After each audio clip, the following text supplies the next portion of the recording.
বরিশালের গৌরনদী উপজেলার বাটাজোরে সবুজে ঘেরা এক চমৎকার জায়গা, যার নাম শাহী ৯৯ পার্ক। বরিশাল শহর থেকে একটু দূরে হওয়ার কারণে হয়তো অনেকেই এই জায়গাটা চিনেন না। তাই চলুন আজকে আমি আপনাদেরকে নিয়ে বাটাজোরের সেই শাহী ৯৯ পার্ক থেকে ঘুরিয়ে নিয়ে আসি।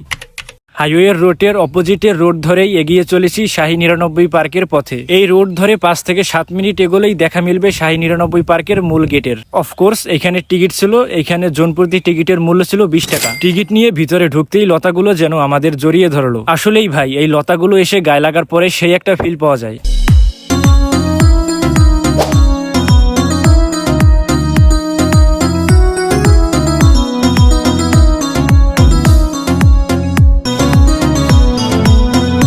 পার্কে ঢুকতেই চোখে পড়ল সবুজের সমারোহ, গাছপালার ছায়া আর সাজানো পথ যেন ঢেকে নেয় কিছুক্ষণ। নিরিবিলিতে কাটানোর জন্য এখানে এসে আপনার মনটা আপনিতেই ভালো হয়ে যাবে। শাহী ৯৯ পার্কের বিশেষ দিক হলো এর নির্জনতা আর পরিচ্ছন্নতা। পার্কের ভিতরে হাঁটার জন্য আছে বেশ কয়েকটি সাজানো পথ, আর আছে বসার জায়গা, যেখানে বসে প্রাকৃতিককে উপভোগ করা যায় খুব কাছ থেকেই।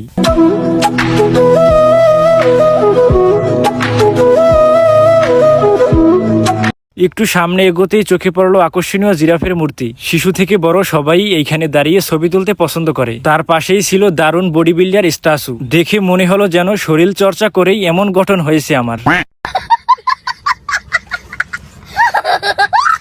তারপরেই সামনে পড়লো একটা সিংহ বা বাঘের মতো মজাদার একটা মূর্তি। তার পাশেই ছিল সুন্দর একটি গরুর মূর্তি। আর এই পার্কের সবচাইতে আকর্ষণীয় যে জিনিসটা আমার চোখে পড়লো তা হলো এই বিশাল উট পাখিটি। দেখে অবাক না হয়ে উপায় নেই, এমন কাছ থেকে পাখি দেখার সুযোগ খুব একটা বেশি মিলে না। আর বিশেষ করে এই শাহী ৯৯ পার্কটি বাচ্চাদের জন্য একটি উপযুক্ত জায়গা হতে পারে। আপনি যদি কখনো বরিশালের বাটাজোরে আসেন তাহলে একবার ঘুরে যান এই শাহী ৯৯ পার্ক থেকে। প্রকৃতির এই উপহার আপনাকে শান্তি আর ভালোবাসায় ভরে দিবে। এই ছিল আজকের বাটাজোরের শাহী ৯৯ পার্ক থেকে। এই ভিডিওটি আপনাদের কাছে কিরকম লাগছে আমি জানি না। যদি ভালো লেগে থাকে অবশ্যই লাইক কমেন্ট করে পাশে থাকবেন। আজ এই পর্যন্তই, আল্লাহ হাফেজ।